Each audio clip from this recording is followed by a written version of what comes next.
We're currently in phase 1 of a series of maintenance and repair jobs on the valve assembly and cam cover of my newly acquired 944 S2, and I'll link that video up here once it has been released. But in this very specific video, we're dealing with this absolute bodge job of a repair to a bolt hole by the previous owner that they didn't disclose with me, which is likely the culprit behind an oil leak here in this corner. Now, we had 3 options for repair, and I've decided to go with the use of J-B Weld to rebuild this bolt hole. And that's the operative word here, rebuilding, which is why this product is such a good choice.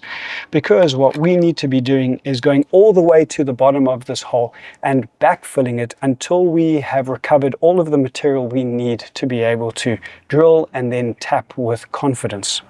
So here's the process. The first thing that we're going to be doing is making sure that it's really, really clean. So we're going to use something like acetone or something to make sure that there's no more oily residue here. Acetone and some earbuds, I think. The next step is to then tape it off in the shape that we are looking to recreate. We'll then take the J-B Weld, combine it and turn it into a paste that we can then hopefully inject into this hole. Again, the operative word here is rebuild, and so backfilling is really important. Once that's done, we'll come in here with a small tool to make sure that it's shaped really nicely, and then we'll press forward with drilling and tapping.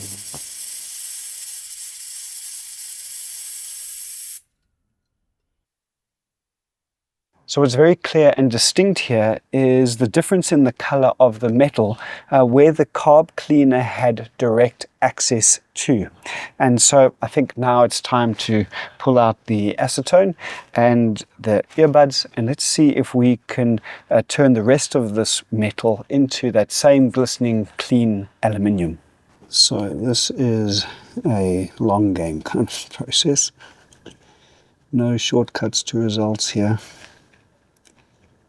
So we need all of these ridges, this uneven surface, which is a real positive, to be really, really clean, because we need the J-B Weld to bite into those little ridges and things, you know, to really adhere. So we just have to keep on going until it is clean. Every time you think, oh, I've got it nice and clean, it surprises you with a little bit more dirt. And then a little bit more dirt, and then a little bit more dirt. And of course the J-B Weld needs these surfaces to be free of all oily residue. So it's a slow process, but absolutely worth it if you think about the implications of not doing it right. Come on. Okay, and with that, I think that we are ready for taping. I must admit that I'm both nervous and excited at the same time. I'm really looking forward to seeing how this turns out, so let's get on with it.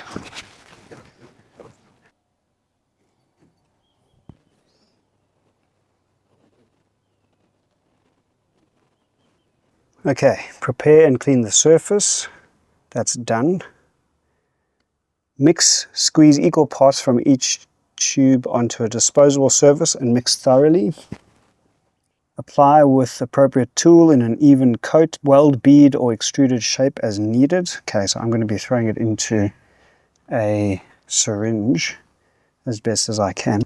And then sets in 4 to 6 hours, cures in 15 to 24 hours.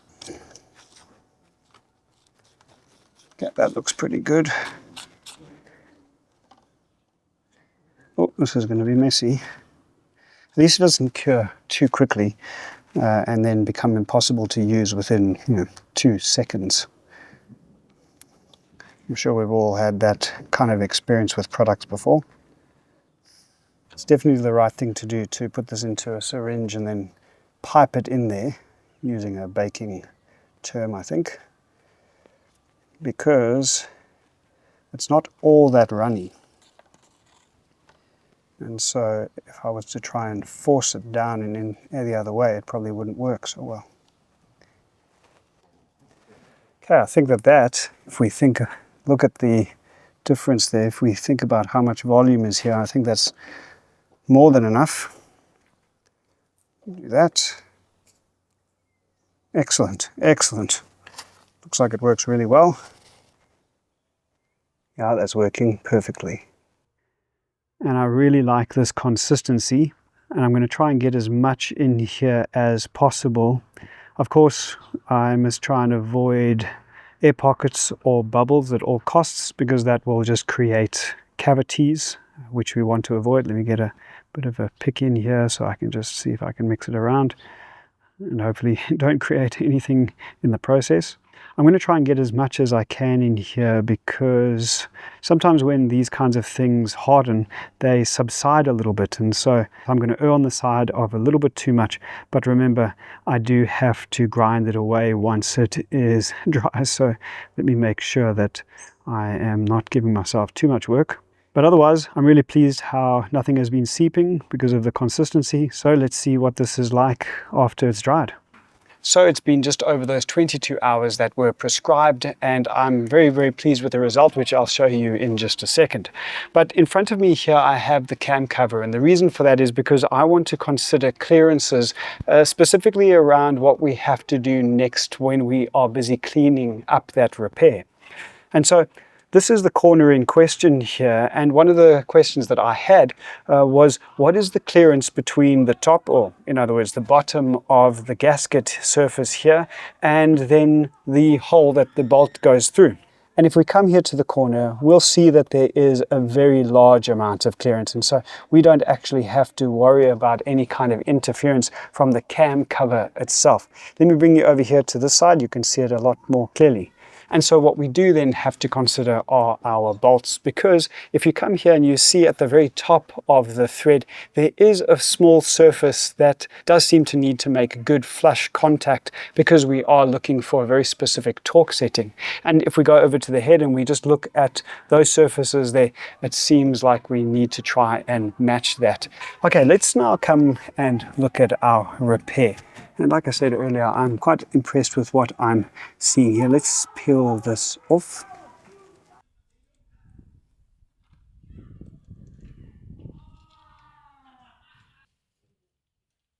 Oh, this is looking so, so good. I'm really, really chuffed. What you can possibly make out on camera, but I can confirm it because I can feel it under my finger here, is just how smooth of a finish this is. The consistency of the J-B Weld seems to have been just right, so that the aluminium was filled almost perfectly. There are no ridges, there are no gaps. I'm really, really impressed with this. Of course, it will have to prove itself against drilling and tapping. Before we do that though, I want to clean it up a little bit, and remember, we need to try and get that surface flush. And so that's what we're going to do now. Well, it's nice and tightly packed, but I'm going to be bringing a vacuum cleaner in here anyway, because after all the work that we're going to do, there's definitely going to be a bunch of buildup. And so let's get to doing exactly that. And what I like about this tool is that it has variable speed. So I'm going to start quite slow and then take it from there. Okay.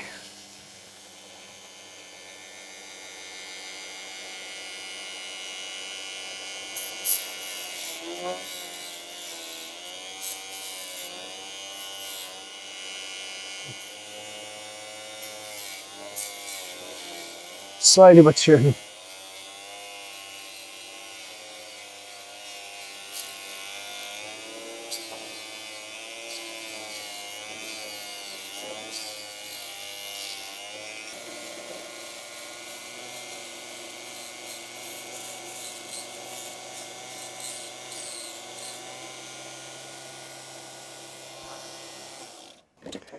All right.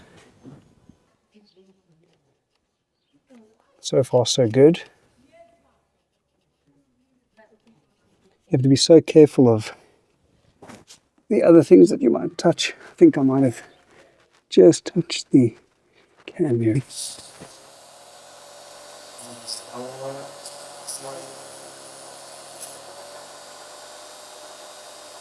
Well, you can see I touched a little bit of metal there. So let me just get a feel for how flush I am now. Because all I want, yeah, that's pretty darn close. Okay, I'm going to stop there, and now it's time to do some drilling and tapping. Yeah, I'm very happy with that.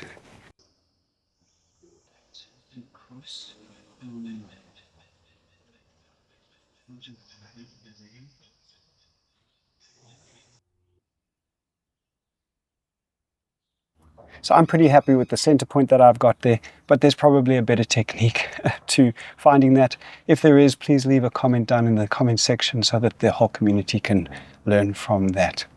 Okay, I'm now going to start drilling, but of course I'm going to start with a small pilot hole and then build up to the required width. But I do want to talk about this. And all this is actually a piece of right angle metal that would have been used in some kind of cupboard space or so, as a reinforcement for perhaps some shelving or something. So this is the right angle that I'm going to be using to try and make sure that my hole stays true. It stays at a right angle. I do have some smaller versions so that if this is a little bit too big, too long, I can't actually reach the depth that I need to, well, then I can swap it out.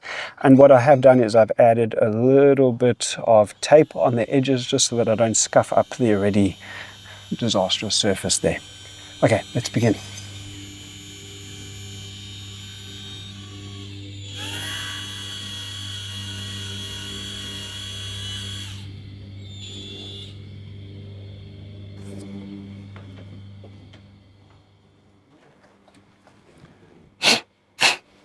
Does that look straight to you? It doesn't look straight to me.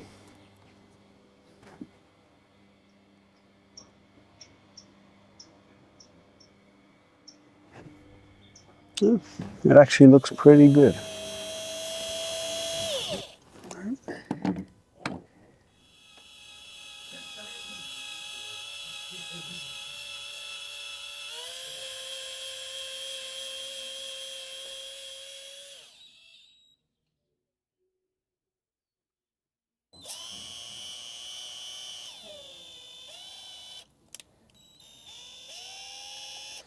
And there we have it. The hole is now done. This is actually the bit from the kit which is slightly oversized because of course we're going to be introducing a coil in just a second. I'm really pleased that I started with a pilot hole and then just got progressively bigger or wider, because when we got to this final bit it really just followed the path of least resistance. But that of course means that the most important hole that we drilled was that first one, and that's where this comes in. And I must admit this has been really cumbersome and frustrating to work with, just because it's an awkward space, but also trying to hold this down while drilling hasn't been all that easy, but it has been a lifesaver. And so this absolutely is necessary. I must admit that I don't know how the previous owners messed up so badly here, but anyway, we're beyond that now. And now it's time to do some tapping. But before we do that, let's measure very quickly. And I can tell you, spot on, absolutely spot on. Perfect. All right, I'm really chuffed.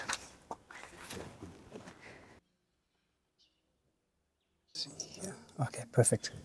Well, frustratingly, or perhaps it's my naivety speaking here because I've never done this before, the kit didn't come with that piece that you see that slides onto the top here to help turn the tap. But again, I've never done this before, so I would have known that. But fortunately, King Tony to the rescue. The E 5.5 socket fits almost perfectly on here. And so there's how I'm going to do this. And then we introduce the 90-degree angle again, and I think we're good to go. Oh wait, let's mark the depth. All right. It does speak about using lubrication, but half of this, I mean, it's a soft metal in aluminium, and it's the J-B Weld. So let's just see how this goes.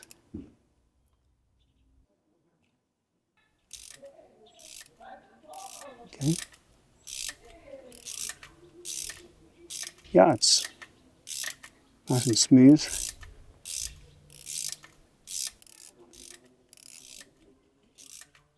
I think this is also testing the bond that the J-B Weld has, because if there was ever going to be a time that it was going to crack off, I think it would be now under this kind of pressure.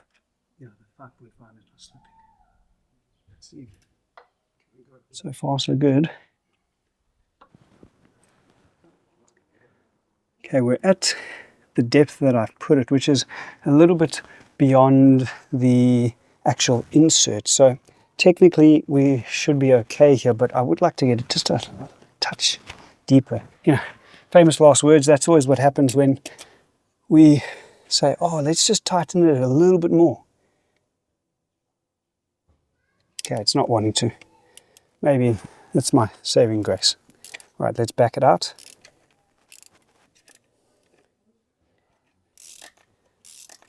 It's coming out nicely. Definitely threaded.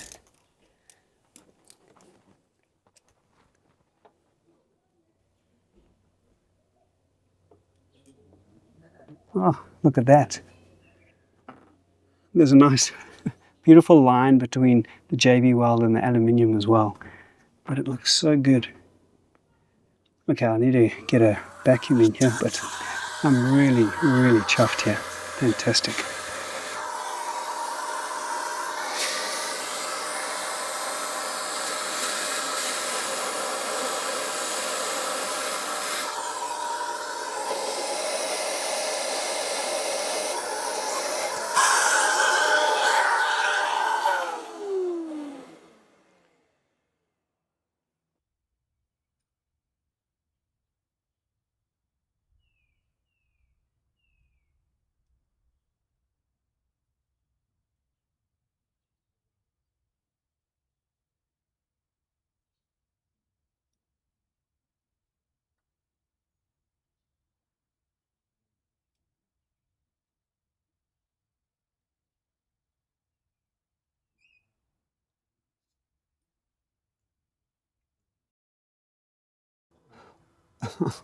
Oh well, if you've never done this before, here's a tip.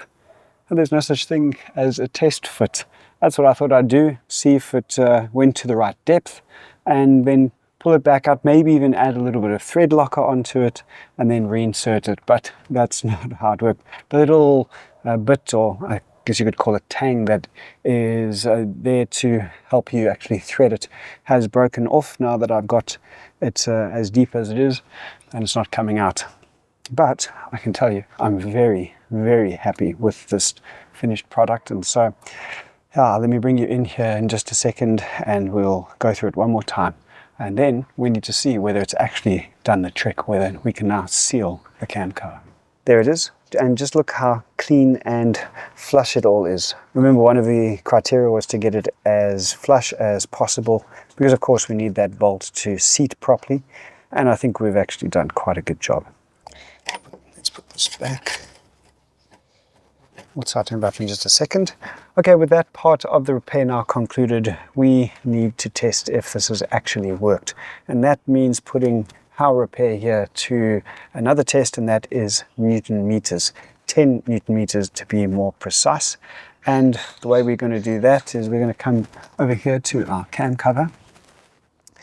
And we are going to now have to do a bit of a cleanup, because as you can see, it is really, really full of this gunk.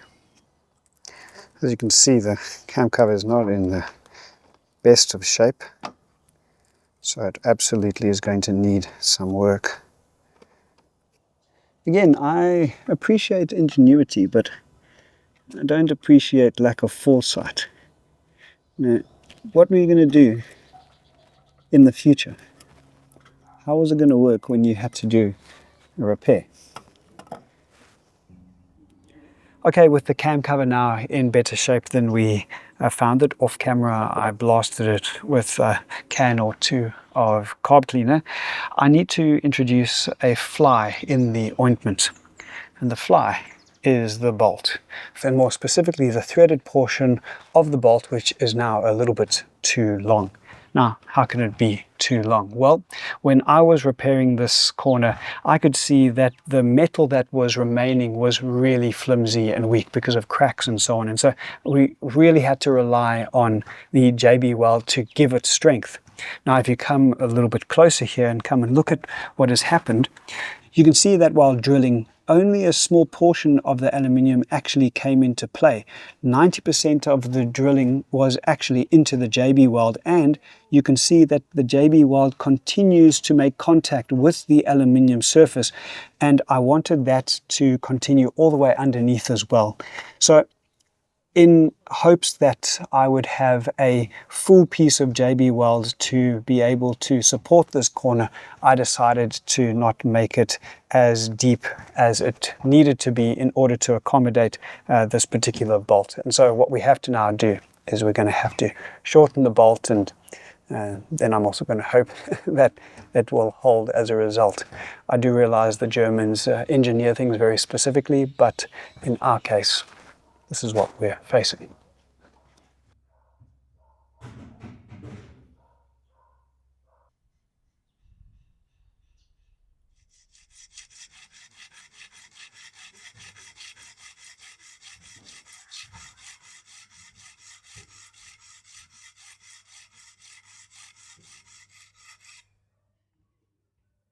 Okay, so here's our bolt, and let's put it here into its corner. And while I'm busy with this, there's been a lot of chatter online about whether or not to put the seals in dry or to use some kind of sealant along with it, particularly in the corners. But today I'm going to run a little bit of an experiment for us, because I'm only going to run the car for a few minutes, and I do want to take the cover off, because remember, this is only phase one. And so let's see if I can help settle that debate in some form or another. But remember, come and look at my surfaces here. There's lots of dings and scratches and so on. So I'm not hopeful that it will be a perfect seal, but let's just see. It's an experiment. And so, oh, so nice. If we compare them to the terrible rubber that was on before, old and brittle, this is now pliable, and look at that, nice, see? So maybe there is some kind of hope for the group that believes you do not need sealant, the dry group. Nice. All right, now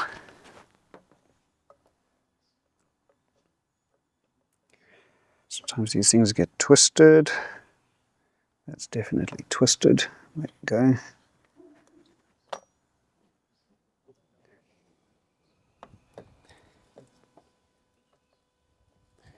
Now I know what you're thinking. If we're not going to get a good seal here in the corner because it is now dry, instead of using additional sealant, we're going to get a bit of a false reading here.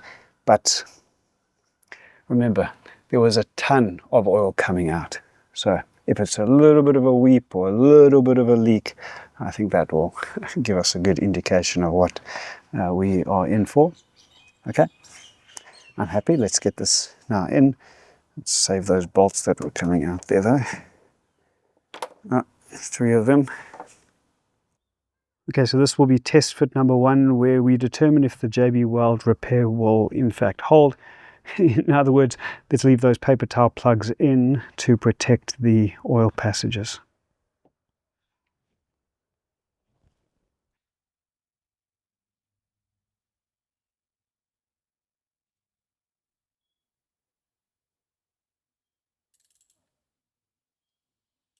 Okay, it very specifically says 10 Newton meters or 7 foot-pounds.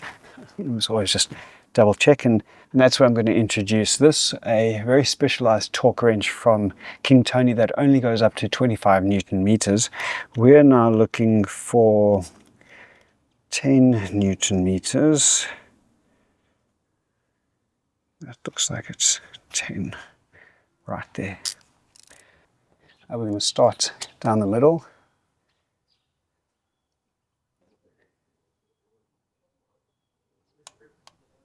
There we go.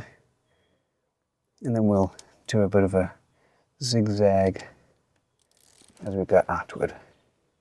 To go, there we go, a few minutes. Excellent.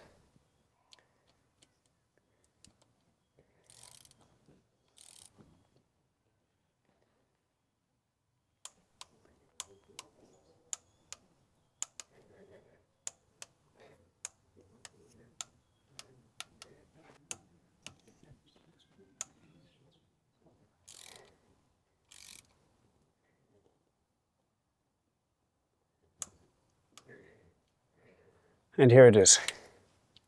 This is the moment of truth. We're going to hear one of two things. We're either going to hear the torque wrench click, or we're potentially, and we just listen very closely, are going to hear that J-B Weld crack, I think. So let's be very careful now.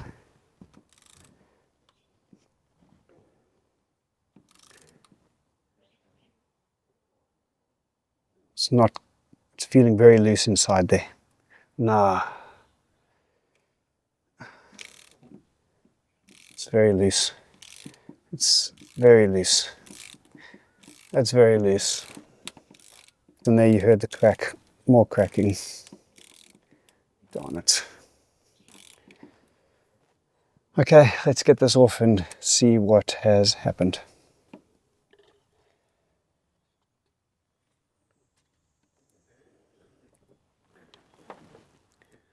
Oh, look at that.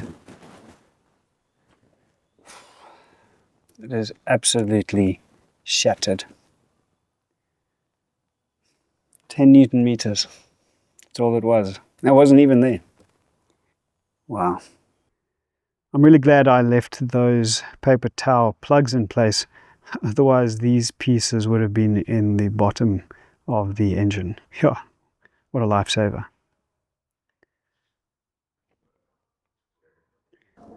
Well, that's the ultimate test, isn't it? Can it stand up to a load when it was placed on it? And the answer is no. And it's such a pity, because look how good this threading over here was.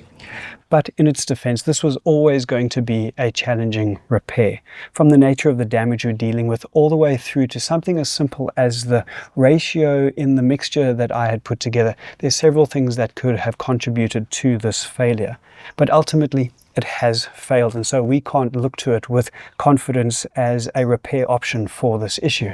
And so phase one must move forward. Fortunately, we have two other options that we can explore. I'll put that video up here when it has been released. As for this video, thanks for joining me on what has been an insightful and interesting journey. Sadly, there was a failure, but we'll just coin that down to experience. Okay, I'll see you in the next one.